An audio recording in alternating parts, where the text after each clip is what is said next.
The Economic and Financial Crimes Commission announced in a post on X on Monday that the commission arrested 792 suspects for their illegal involvement in cryptocurrency investment fraud and romance scams, marking the agency's biggest arrest in a day.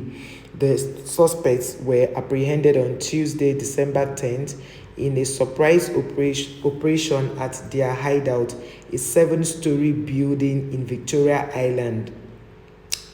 The suspects included 148 Chinese nationals and 40 Filipinos, 2 people from Kazakhstan, 1 from Pakistani, and 1 Indonesian. And you remember that they say Indonesians, they don't allow drug in their place, they don't allow fraud in their place, so they came to Nigeria to come and hatch it. Oh wait, I'm coming, we'll talk about it. Alongside their Nigerian accomplices. And the funny thing is, the Nigerian people that were arrested, they asked them, who owns this company? They said they don't know. That they didn't even give them. They employed them and said it was a tech company.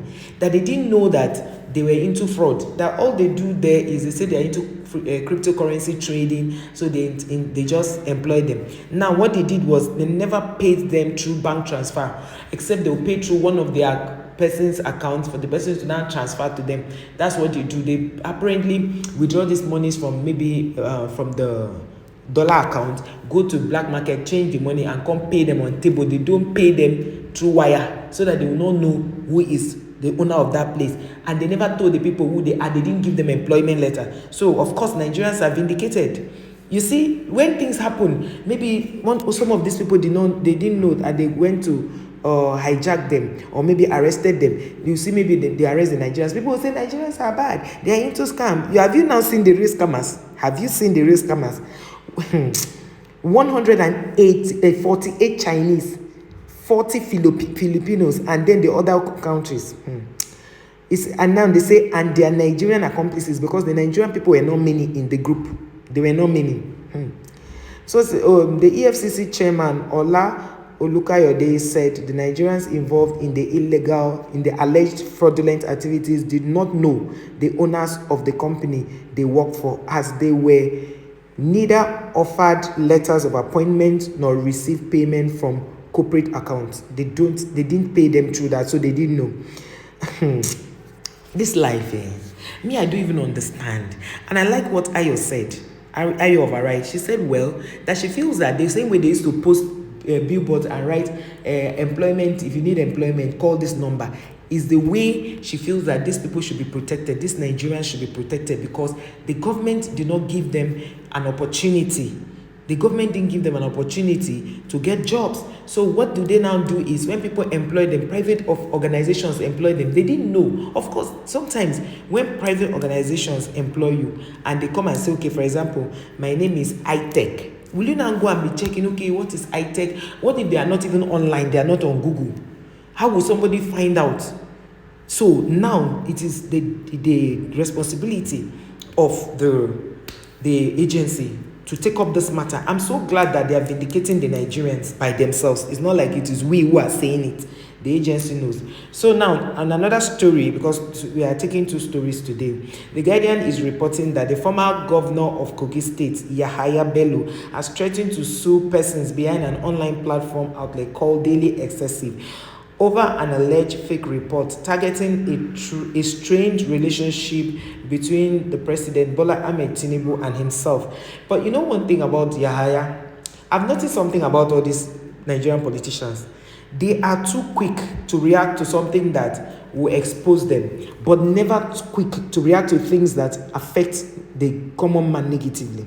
Now he's so worried that, oh, the president will not be happy with me, because the case says that they told the president that Yahaya wants to expose him, how he got into power, that Yahaya promised to expose the president, so that they are trying to use that to make them have problems. So that's the one that is worrying Yahaya. And you know that Yahaya Bello was given a bail of 500 million, right? Yes, he was giving bail of 500 million, and most people have not talked about it. They have not, because it has to do with YAHAYA BELLO. So he said the online platform was alleged to have published that the report quoting the former governor saying that while in court that he would reveal to the world how President Tinubu became Nigeria's president. So if Tinubu also does not have skeleton in his cupboard, will he be scared how he got into power? No, I'm just asking, because you know me, I like to ask intelligent questions. Will he be scared? According to YAHAYA BELLO's media aid, the report was not only misleading but also a confirmation of how unintelligent some unrelenting detractors of the former governor can be. Who is it for? Hey, God. Okay, do you understand? With all of this that is happening, this is what YAHAYA BELLO is confusing himself with, is concerning himself with. So I'm so happy that the Nigerian, security agency, EFCC, has arrested this foreign scammers who come to Nigeria to do things. And then you now wonder why sometimes they will tell you, oh, EFCC have clamped down this place, arrested so much. And in property business, just like Rufai said, in property business, there should be a criteria for renting a property to somebody. I know some people are very funny. Like my auntie's house in Abuja, somebody wanted to pay for that house. They paid as though they wanted to live in after they have done everything, only for them to see them resume in a particular day that it's an office space. Hey, and when they make such payments, they don't come to open immediately. They will allow for like a week or two, so that you would have removed your mind from the whole matter. Bam! Before they will now come, so that they will know that you must have spent the money. One day they will jam somebody that has not used the money, the person will return the money back. How can you bring an office space in a place where the other side is residential? That can pose insecurity, because you don't know who is who in that whole stuff, you get. So basically that's it. So guys, let me know your thoughts on the comment section. EFCC arrest 792 scammers. YAHAYA BELLO to sue media over alleged comments against Tinubu. Do you understand? So that is the news that is trending now on social media. And I like what Ruben Abati said about the whole scam thing. He was asking, he says, so all this NIN that we used to register, all the NIN we register, it doesn't work for fraudulent people. It's only the law-abiding people it works for, because they say it's connected to something that can track you. He said, what about the embassies? Just like Rufai said, he said, well, they look at it like the government has failed these people. We all, the African, continent, it's government that's mostly the problem, because people would have gone far to do better things for themselves. So now, you see, Nigerians have been exonerated, because from what the EFCC chairman is saying, he said, how do they pay you people? He said they've never paid them through a corporate account. All they do is to pay them through some other person's account, or there is a name account, not a corporate account. And they also pay them cash. So if somebody pays you cash, how are you supposed to know the dealings of that person? So it's really sad. Let us see what we can get from the comment section here, what people have said. Let's see if we can get anything from here. Someone said, look at the pride.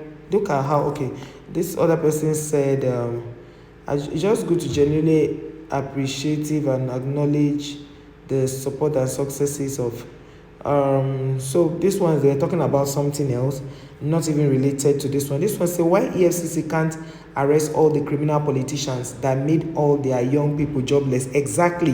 That's the question. One of the guys who tweeted, who rather responded to the EFCC chairman said, he said, most times we allow these people work free. Look at YAHAYA BELLO, who stole over 100 billion, over 100 billion, working freely.